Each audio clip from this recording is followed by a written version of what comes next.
Hey, iOS here. Today I want to do a little map guide on how to attack the first point of King's Row. The way I did this video is a little different from the videos I do usually, so I'm sorry if some of the transitions are, a little choppy. I'll try to fix that in future stuff. So please let me know what you think of this format. It's a lot easier to make, and I think it still conveys the same message. So if you want to see more of this for other maps, then let me know. King's Row attack. There are 5 ways of attacking, kind of, and about 3 sniper spots. The first sniper spot is over here. Now, this spot is only really good if you are still chilling at the choke over here. So if you're playing Hanzo, if you're playing Widowmaker, if you're playing... even Soldier can stand up here.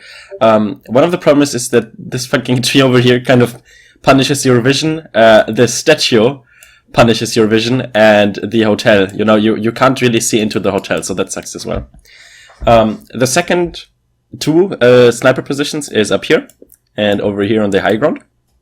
Now, you can only really get through these if your team already pushed past this choke. But these are actually really good. Over here, you are a little vulnerable, but, it's really good for counter-sniping and for getting some picks on the point. And this spot is just, generally great because you have cover from these 2 trees, which makes it incredibly hard for the people on the point to kill you. So this is really good. Now, let's go over the 5 ways to attack the point. You can, first of all, it's kind of like a tree. So you can either go left of the statue, you can go right of the statue, or you can take the far way up the stairs over here. Now, if you decide for this branch, then you can either go into the hotel, or you can go straight into the point. If you decide for this branch, you can either go straight to the point, or up into the building up here.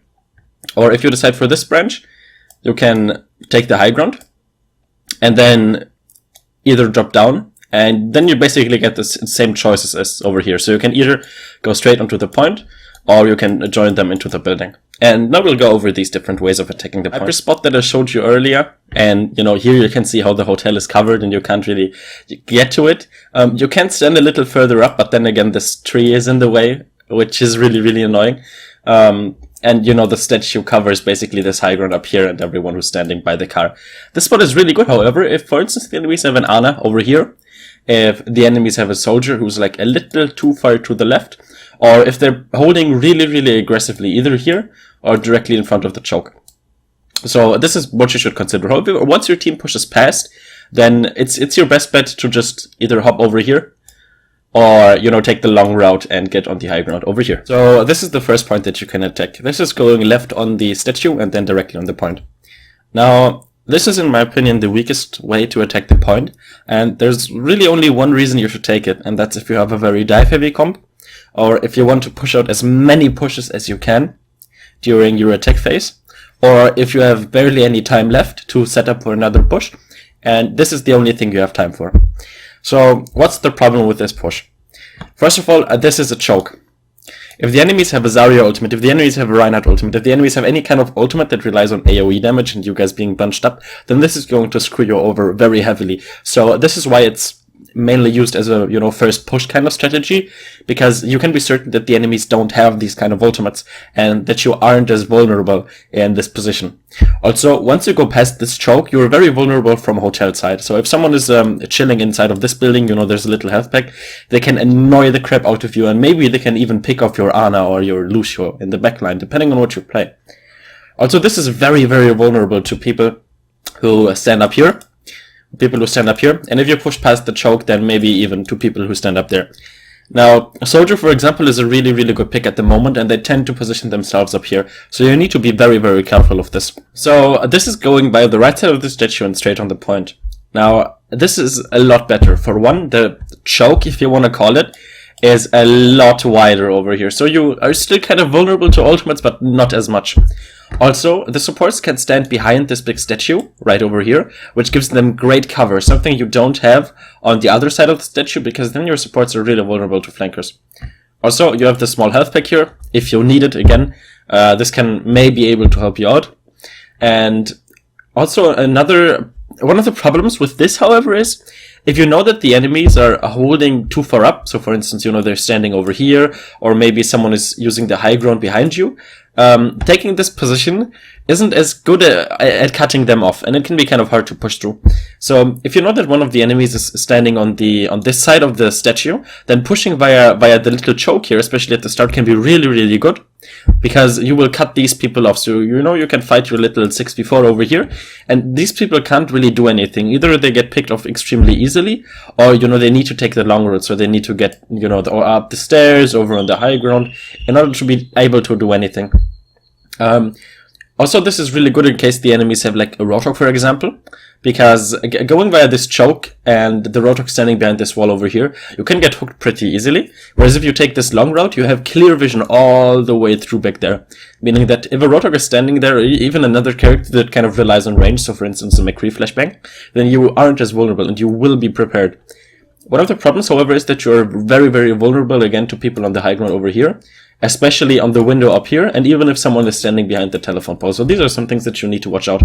However, this is a very solid way of attacking, especially if you know that the enemies don't capitalize on these positions, and you know that the enemies are using this long path over here and take cover behind the hotel. And the approach that I was talking about. Now, the only problem with this approach is that it takes a very long time to do, since you need to take the stairs, and you know the enemies usually know what you're going to do. Also, this position relies heavily on you having range.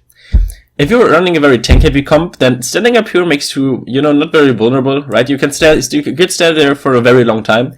But if the enemies are chilling down here, you're not really doing anything, right? So if you have a Zarya, if you have a Reinhardt, if you have a, I don't know, Rotok, a D.Va, whatever, you won't be able to do anything from up here, so you're just wasting your time. If you, however, have a, you know, range-heavy comp, maybe you have a Soldier, maybe you have a Widowmaker, maybe you have a Hanzo, maybe you have a McCree, whatever, then this position can be really good because you can capitalize on that range advantage and on that high ground advantage, and you can drop down whenever you want, so you can just farm up your ultimates and whatever. Also behind here is a health pack, again, if you need it. Most of the time the supports are just going to heal you up anyway, so it's not really necessary. And from here you can also decide if you want to go, you know, drop down, take the room down there, or, you know, drop down and just go straight on the point, depending on how it works out for you, getting any picks or such. Also, this is a very safe route to take, since you completely ignore the statue part, so there are like no chokes for the enemies to get you. Unless maybe up here, but it's really hard to fight you at a choke, you know, on the high ground, since the enemies won't be able to get you and see you there. But this position is only really vulnerable if the enemies have, you know, someone in that window. If someone is on the high ground up here, you can usually hook them, or, you know, D.Va can fly over and take care of them. Or, you know, if someone is standing over here. One problem is that you have limited vision on the telephone booth, because if you stand over here, then, you know, the wall is in the way, and if you stand over here, then these trees are on the way. So this is something you need to keep in mind. So for instance, when Anna is standing right by the telephone pole, then she's usually, you know, she has pretty good cover from people taking the high ground route up here. What I was talking about, if you take the right side of the statue and you want to go into the building, from here you have two routes. You can either go, crap, I need to activate drawing, there we go. You can either go straight to the building and, you know, go via the telephone booth. That's, you know, the first way. One of the bigger advantages of taking this route is that you have the big health pack over here. So again, you know, your supports are probably going to take care of that. But for example, if you want to flank, this is really good. One of the problems is that it takes a lot of time, so the enemies can usually prepare for it, and going through the door over here is usually suicide, because it's, you know, like the biggest choke ever. It's so tiny, and you usually get caught off. So unless you already have a pick, or, you know, the enemies aren't really using this, then this is a good way. The other way is taking the stairs. Now this is the preferred way, because for one, these positions over here on attack, oh my god, if you get those, this is amazing. Also, if a Soldier or a Widowmaker, they're standing up here, they're standing up here, they're standing up here, and they're making your life hell, then taking this approach is the easiest way to get them down there. Either you kill them, or they drop down, and then you have the high ground advantage. So you might be thinking, oh nice, this is like the best approach. But not really. For one, you're going via the statue again, or, you know, via the high ground, which, you know, the high ground you can't really do anything, and if you go via the statue, then you're in a choke, and you're vulnerable.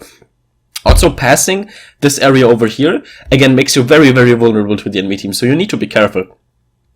And last but not least, this takes a lot of time. So, you know, if you only have like 20 seconds left, then this is very, very problematic to take this. But if you want a safe way to take care of the enemies, and if you know that they are using the high ground, then this is probably your best bet. But again, you need to be careful. If you don't have characters that can utilize the high ground up here, then this is just a waste of time. So always consider your own composition. At least we have going by the hotel. So again, instead of pushing through the choke with the left side of the statue, you just go into the hotel. Again, small health pack here. If you need it, you probably won't. But there's kind of a problem and a really good thing about this thing. And that's that you are chilling in this corner. So the good thing is there are like two sides that you don't need to give a shit about because the enemies won't be there since they're rewards. The problem is that the enemies, have you cornered. So you're basically forcing a fight here. And if you're losing it, then you're kind of screwed. But, and here's the big but, if you manage to push past this, choke, if you want to, it's not really a choke, if you want to push past this area, then you are completely cutting off the reinforcement. So you can just play the slow game, maybe try to get a pick over here. And if that guy tries to walk back, to support his team, you can just either pick them off easily or completely zone them away, right? So you can maintain a very, very slow push for a very, very long time. Because the only way for them to, coming back to the point is taking the long route over the building and going over there, which just costs them time. So this can be a very good idea.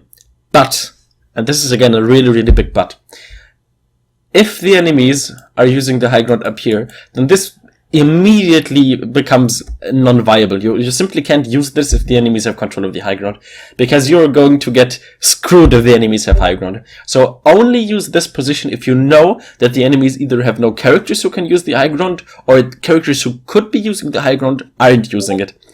Which usually happens at lower ratings. But if you know that the enemies are capitalizing on this, then you can do some really, really big stuff. Summarize. You have 5, kind of 6 ways of attacking. And it's kind of like a tree structure again. So you can, go via the left side of the statue, right side of the statue, or you can take the long route up to the high ground. If you go via the left side of the statue, if you know that the enemies don't use the high ground up here, then you can take the hotel. That's a very good route.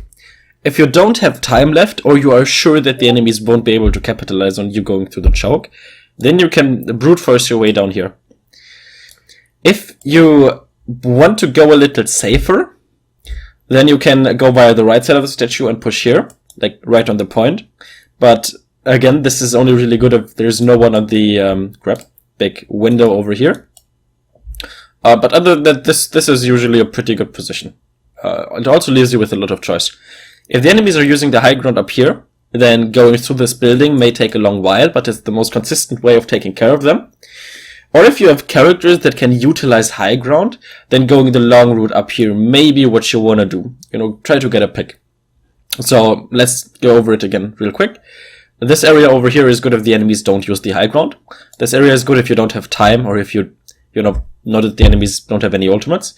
This route is, the safest, and only works if the enemies don't have someone on the window far back over here. This route is best if the enemies have the high ground over here. And this way over here is the best if you have characters who can utilize that high ground and who can use long range. So keep this in mind. Always look at your own team comp, and always look at your own team comp. If the enemies, for example, let's say they have a Roadhog. If the enemies have Roadhog, then, you may want to disregard these positions over here, and you want to take this position, because you have this really long vision over here, and you're not very vulnerable to Roadhog hooks. Let's say the enemies have a Widowmaker and a Soldier who are taking control of this high ground, then you may want to go take this route over through the stairs in that building. Let's say you have a team comp with a Widowmaker, a McCree, or a Soldier, then you may want to take this part and engage from there. So King's Row is kind of a very good example on how you want to approach a fight. So keep this in mind. It's not really a lot to memorize, but this attacking the wrong way and not knowing why it doesn't work is just going to cost you a lot of time. So try to keep that in mind and apply this in your own games, because this helps me a lot, and I hope this will help you too. My name is Airstax, and I'd like to thank you for learning.